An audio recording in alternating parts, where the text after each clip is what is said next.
Okay, Assalamu alaikum. I hope everybody is well. You will have to forgive me today. Overnight, I got a bit of a sore throat, so I sound a bit croaky, but I'll do my best to project. Okay, so my presentation is on looking at the future of power systems. It's really to set the scene for all the great work, the policies, the regulations, the investments, the transformations, the digital technologies that are all planned to be integrated over these coming years and decades.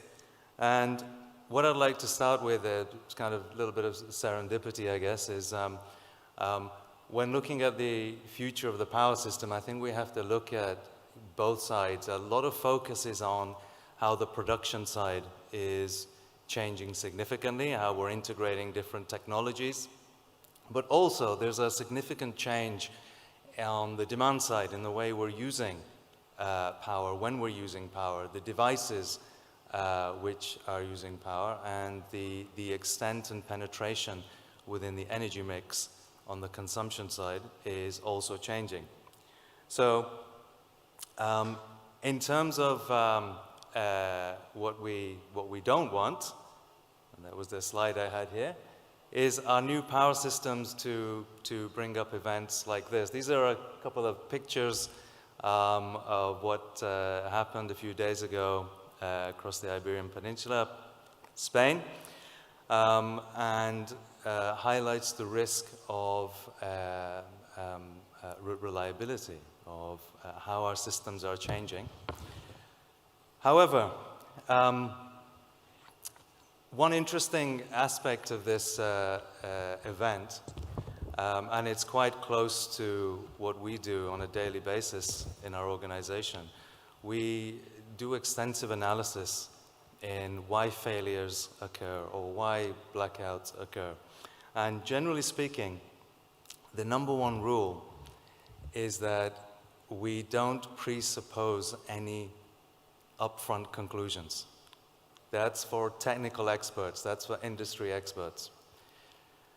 However, if you are a non-expert, or you are in the media, or you are speaking at a conference like this, rule number 2 is that you always end up breaking rule number 1. So, in essence, I think it's a really interesting case study as to why it happened, and the reasons that are already being proffered in the media, in journals, as to why things happened the way they happened. What I can tell you is, from experience, it's very difficult to conclude in such a complex system the reasons why these such events happen. And what I've projected on the screen, and if you manage to read the 3 bullets, are kind of different reasons or that have been hypothesized for why we had a trip and a blackout. But in essence, what I want us to take from this is that the system is changing, not just on the production side, but also on the consumption side. That's just the nature of things, and all else being equal, if your infrastructure and technology remains the same, in any kind of shared infrastructure, whether it's transport or whether it's telecoms, if you don't move with the times, you do get issues. But at the same time, there can be causes for these events which are complex and need to be studied. Okay, so that's why I start very quickly. I'm running through a limited number of slides from our energy transition outlook, and I started with the demand side. Normally we look at the production side, but what is evident is that demand in the power system is expected to double by 2050, and we're seeing demand increase in countries where we previously considered that demand may actually start to decrease, or that, we expected a decoupling between GDP growth and energy consumption growth. Nevertheless, with the onset of increased need for cooling, of course space heating as well, electrification of transport, and also AI, data centers, etc., we're seeing that there is a significant growth in power demand around the world, and not just in emerging or high population growth or high GDP growth countries. And that demand is across different sectors. You can see some sectors are quite standard, but obviously the ones that are really growing, in particular transport. The other one that's projected to grow and consume significant amounts of power is the green fuel sector, so the ammonia sector, and we'll come to that shortly. Okay, and now going to the production side, I've tried to focus on the demand side, that the production is driven by consumption, the end users. We're projecting, and I think other reputable sources are also projecting, that by 2050 we have in general a world energy system, power system, that relies 70% on solar and wind as its primary source of electricity generation. As you can imagine, if for those of you who are engineers, and especially that work in or have knowledge of control centers and power balancing, etc., that's a very challenging level. However, there are some systems, I refer to, for example, Ireland and others, which have, from week to week or for periods of time, managed systems which have been predominantly driven by renewable power. But as I said, and the example that we showed earlier on, we can't stand still, and this does require technological change. It requires change in policies and incentives, and it requires regulatory change with respect to grid code and standards, etc.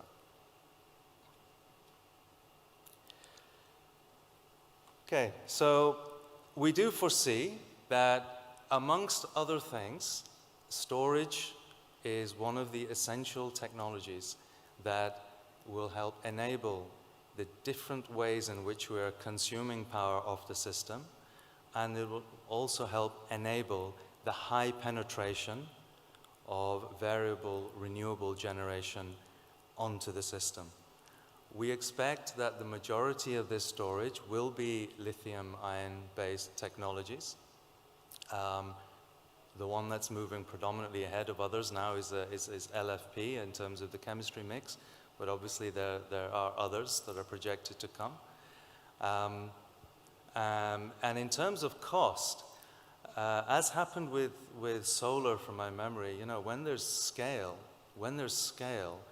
the price curve tends to drop at a geometric rate and significantly faster than we initially expected. And we're seeing, for example, in the Kingdom of Saudi Arabia, we're getting combined energy storage system plus EPC costs of around $120 per kilowatt hour. And that's a massive reduction just from last year. So these reductions in cost, the scale, the improvement in technology is enabling this to happen, and it is an essential part of the energy transition and to enable that 70% renewable penetration onto the system that we have projected. And there's some, I would recommend for those who have not followed the system in the Kingdom of Saudi Arabia, what they're doing now is pretty fantastic. Also, it's quite exciting, in the UAE, we've also announced the first gigawatt scale, 24/7, round-the-clock, renewable solar and storage combined system that is planned, and I think this will be a first of its kind at this scale. We will learn a lot from it because we will need to integrate it into the system in a technically satisfactory way, which does mean we need to ensure sufficient inertia on the system, redundancy and balancing, and different technologies and interconnections, STATCOM and other technologies. Increasingly digitalizing the grid is what allows that to happen. So in light of what I've said, and the story goes on, due to the change in consumption and decarbonization, the change in the production mix, the requirement for technologies like energy storage, etc., we also need to ensure that there's sufficient expansion of the grid going forwards, and it's expected that by 2050 the global network increases by about 2.5 times, and that amounts to, by 2050, investment levels of close to $1 trillion in the system. So it's a big task, and it's also a massive, massive opportunity as well. Because if we are looking to electrify the majority of our transport, electrify our industry, electrify cooling, electrify heating, it will require that level of investment, and we need to have flexibility in the system. This is a key word, actually, and expanding the grid is one of the enablers. Because of the way we're consuming and also producing, flexibility is now absolutely essential in our systems. Okay, artificial intelligence. So we've analyzed a number of cases in how much impact this actually has, and we'd say that overall, if you look out to 2050, yes, there is an impact, an increased consumption due to artificial intelligence. However, it's not overall. I think it's a few percent of the entire energy system. Short to medium term, though, it's a different story because of the rate at which we're bringing on all the different production techniques, data centers, new foundries, robotics. There is an immediate surge, especially we've seen that in certain states in the United States. That's driving demand significantly, and will do so, we think, until 2030 and slightly beyond that, and then sort of plateau out. But it is now a significant driver of demand.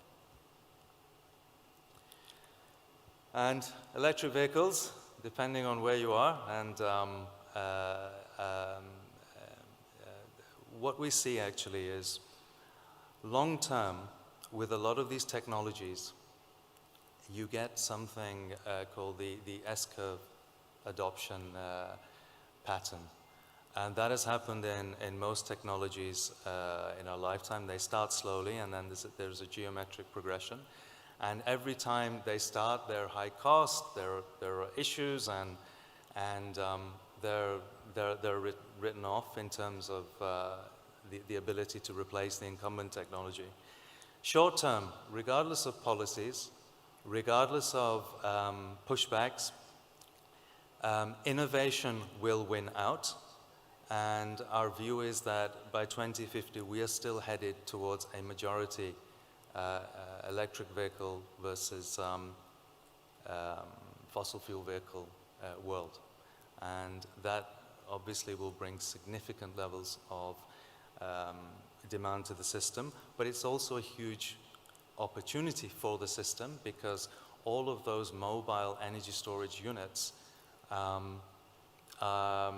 provide a significant flexibility service to the grids.